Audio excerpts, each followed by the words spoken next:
Morning. आज हम जो स्टार्ट कर रहे हैं मैन्युफैक्चरिंग अकाउंट, जो 11th में भी नहीं था, 12th में भी नहीं था। मैन्युफैक्चरिंग अकाउंट जब बोला हो एग्जाम्पल में, पहले तो ये कौन बनाता है? तो जो मैन्युफैक्चरर है, जो रॉ मटेरियल परचेज करता है, उस पर प्रोसेस करता है, उसके बाद प्रोडक्शन करता है, फाइनल प्रोडक्ट, फिनिश गुड्स, तैयार माल, तो वो लोग ये मैन्युफैक्चरिंग अकाउंट बनाते हैं। तो पहले मैन्युफैक्चरिंग अकाउंट बनेगा, उसके बाद ट्रेडिंग अकाउंट बनेगा, और बाद में वो कंटिन्यूअस में manufacturing account for the year. अब जब मैन्युफैक्चरर बोला हो अकाउंट मैन्युफैक्चरिंग अकाउंट बनाना बोला हो, तो रॉ मटेरियल के स्टॉक और वर्क इन प्रोग्रेस, अर्ध तैयार माल, वर्क इन प्रोग्रेस यानी अर्ध तैयार माल, वो दोनों स्टॉक मैन्युफैक्चरिंग में आएंगे। तो ट्रेडिंग अकाउंट में कौन सा ओपनिंग स्टॉक लिखेंगे? सिर्फ फिनिश गुड्स। याद रखना, जब मैन्युफैक्चरिंग अकाउंट हो तो रॉ मटेरियल स्टॉक हो या वर्क इन प्रोग्रेस स्टॉक हो, वो मैन्युफैक्चरिंग अकाउंट में आएगा। तो ट्रेडिंग में सिर्फ कौन सा स्टॉक आएगा? फिनिश गुड्स, तैयार गुड, तैयार माल जो बोलते हैं वो। बराबर। अब मैन्युफैक्चरिंग अकाउंट में 3 पार्ट है टोटल। एक पार्ट रॉ मटेरियल कंज्यूम्ड, कितना रॉ मटेरियल हमने यूज किया, कंज्यूम किया। उसके बाद का पोर्शन है prime cost, total direct cost कितनी हुई, प्राइम कॉस्ट यानी डायरेक्ट कॉस्ट। और तीसरा पार्ट है फैक्टरी कॉस्ट, फैक्टरी के एक्सपेंस कितने हुए। वो सब 3 पार्ट में डिवाइड होता है।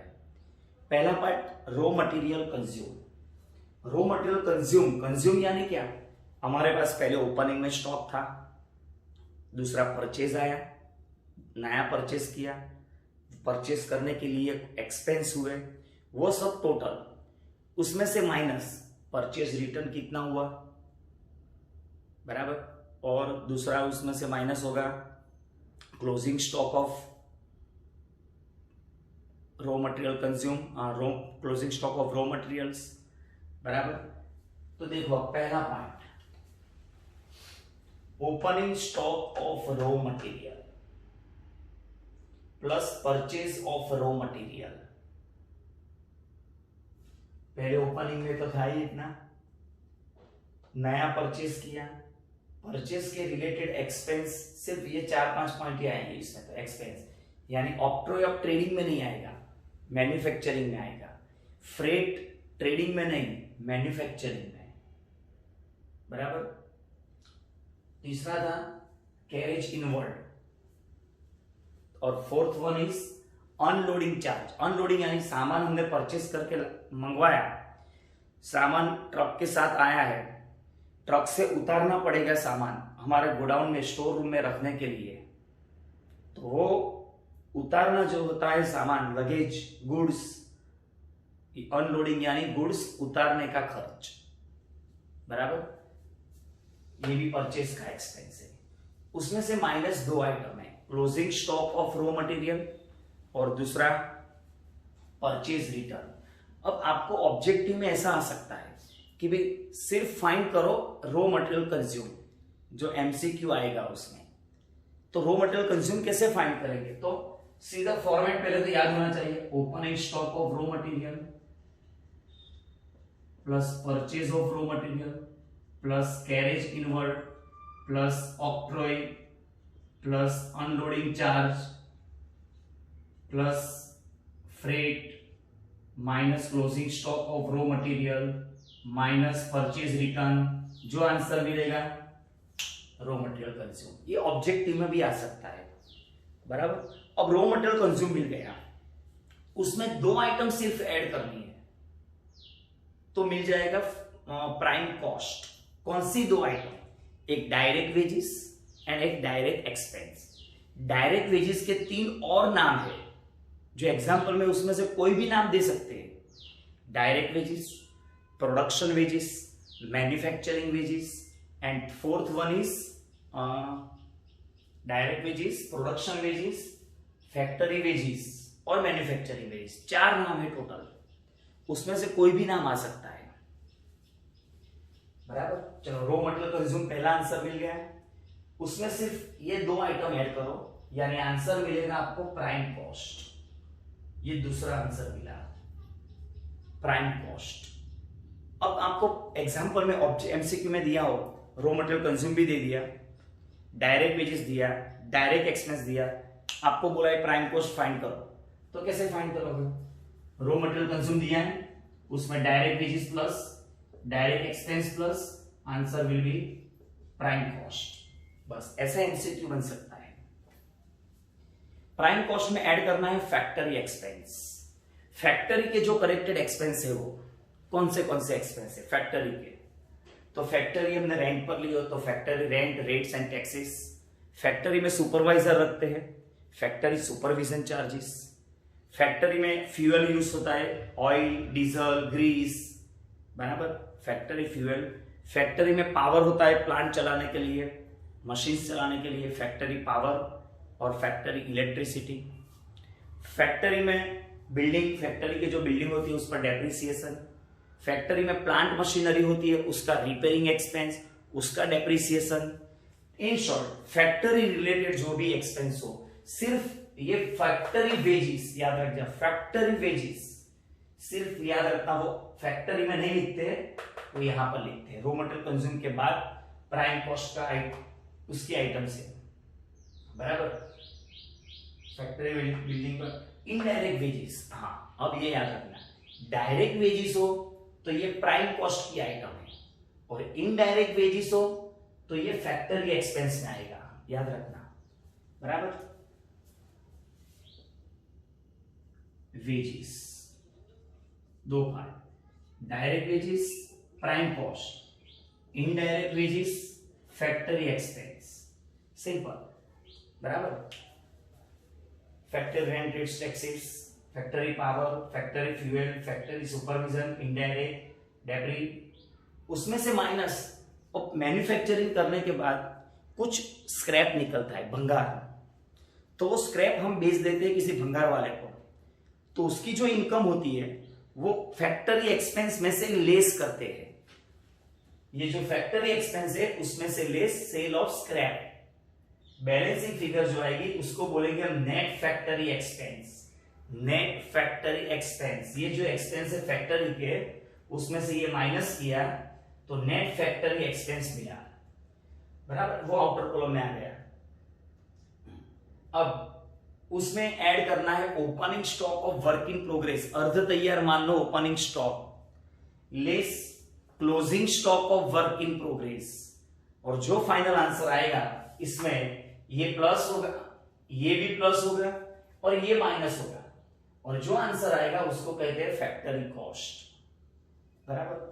इसमें सिर्फ डेबिट में ही आइटम्स आती है, डिफरेंस क्रेडिट में आया, ये डिफरेंस आया, बराबर। डिफरेंस को क्या बोलते हैं? नेट वर्क्स कॉस्ट, वर्क्स यानी factory, net works cost of production transfer to trading account. Trading account जब बनाएंगे उसके बाद वहां पर डेबिट में आएगा ये point, to net works cost of production इतनी अमाउंट, बराबर। उसके बाद ट्रेडिंग अकाउंट की जो आइटम्स है और वो लिखेंगे हम। है सिंपल पर नया पॉइंट है आपके लिए, बस।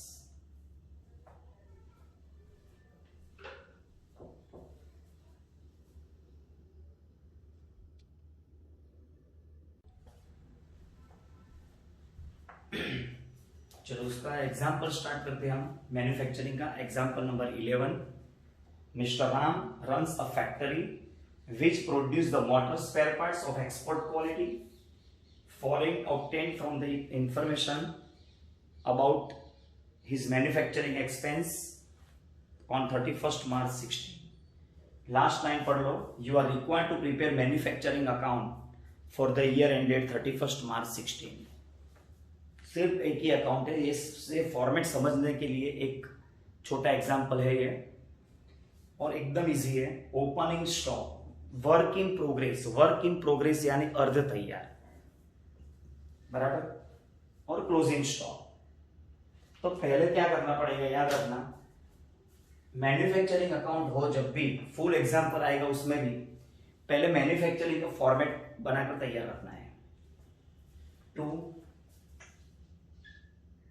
Opening stock of raw material plus purchase of raw material plus octroi यानी expense on factory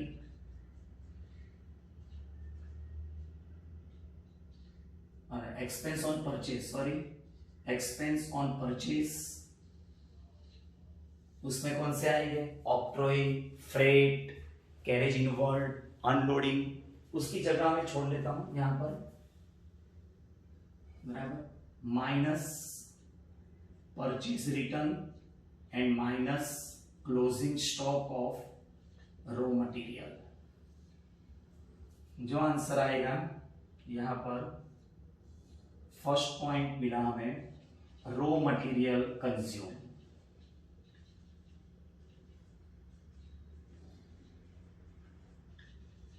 raw material consume जो भी आएगा वो, plus two direct wages plus two direct expense,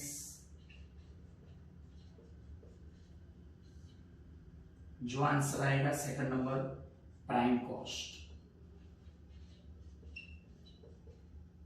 plus factory expense, factory expense उसमें 4-5 line, 5-6 line, minus cell of scrap, जो भी आएगा वो आंसर आउटर कॉलम में जाएगा नेट फैक्टरी एक्सपेंस, बराबर। उसके बाद plus opening stock of work in progress,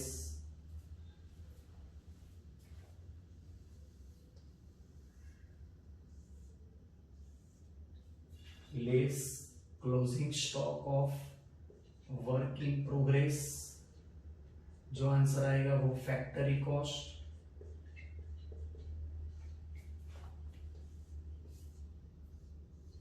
total, यही टोटल सामने आएगा, डिफरेंस यहां पर आएगा by net works cost of production. बस ये फॉर्मेट है, कुछ है नहीं। देखो ये फॉर्मेट बनाओ, जो आइटम जहां पर है वहां पर लिखते जाओ। चलो, opening stock of work in progress, work in progress का ओपनिंग स्टॉक यहां पर है 390, closing stock work in progress यहां पर 5,07,000, रॉ मटेरियल का परचेज लाइन नीचे आ गई है अमाउंट की, परचेज 12,10,000,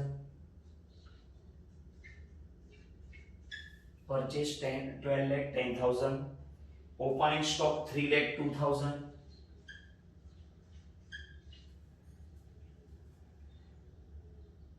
लॉसिंग लिख दिया है, लॉसिंग नहीं है, क्लोजिंग स्टॉक है, क्लोजिंग स्टॉक 3,10,000, क्लोजिंग स्टॉक यहां पर, एक मिनट, ये इनर कॉलम में ले जाते हैं पहले, 3,02,000, 12,10,000,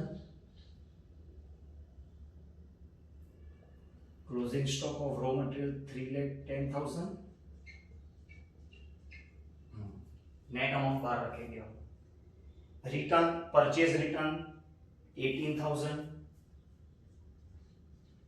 purchase return 18,000, indirect material, yes, indirect कोई भी एक्सपेंस हो, इनडायरेक्ट फैक्टरी में आएगा, याद हो तो फैक्टरी में मैंने लिखा था इनडायरेक्ट वेजेस, तो इनडायरेक्ट मटेरियल भी यहां पर आएगा, इनडायरेक्ट मटेरियल 16,000,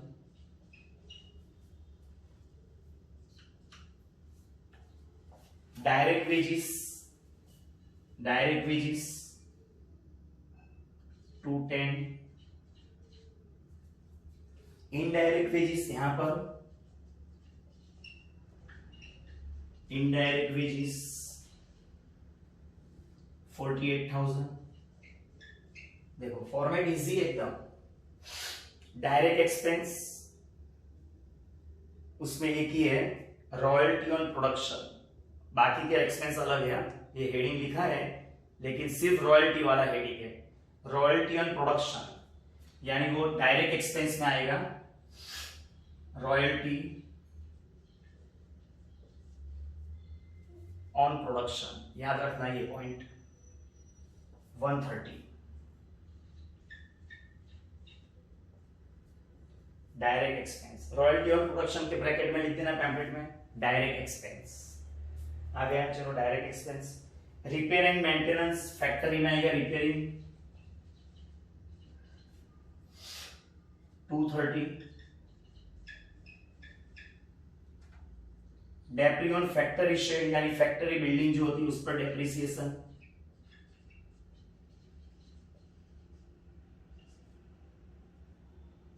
40,000।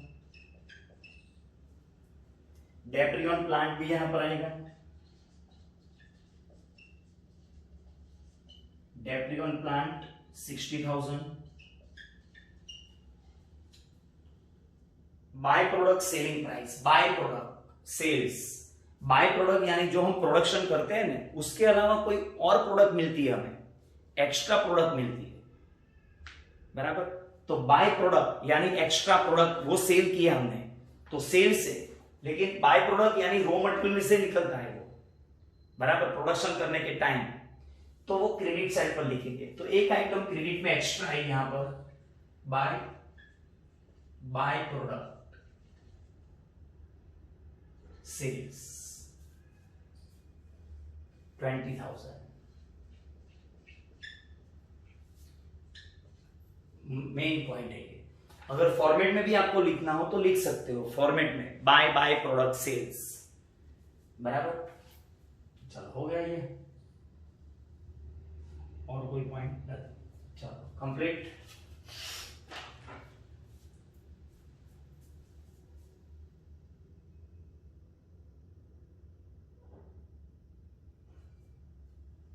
टोटल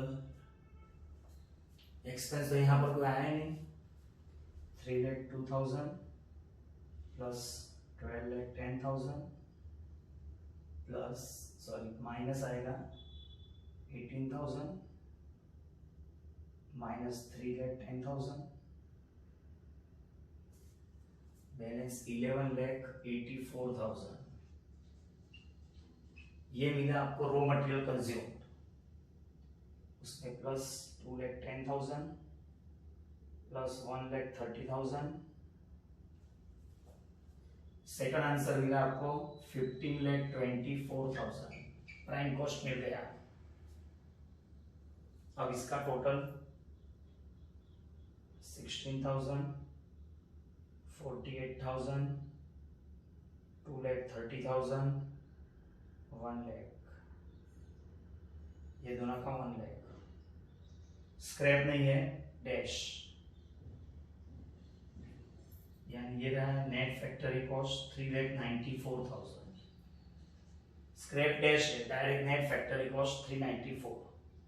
चलो अब यहां से टोटल है 15,24,000 प्लस 3,94,000 प्लस 390। चलो इतना हो गया टोटल। उसके बाद हाँ ये बाकी रहा माइनस क्लोजिंग स्टॉक 5,07,000, 18,01,000,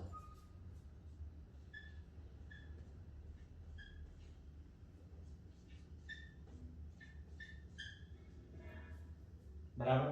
और यहां पर डिफरेंस आएगा, इसको ऊपर लिखकर ये नीचे रखेंगे तो भी चलेगा, -20,000, 17,81,000। डिफरेंस जब भी हम फाइंड करते हैं उसको राउंड करना तो पता चले ये डिफरेंस अमाउंट है। बस ऐसा एग्जाम्पल 5 मार्क्स में आता है। हो गया। अब फॉर्मेट परफेक्ट करना, बराबर वीडियो देखना, लर्न करना, फॉर्मेट एक बार खुद लिखो, उसके बाद एग्जाम्पल आप स्टार्ट करना ये। ओके।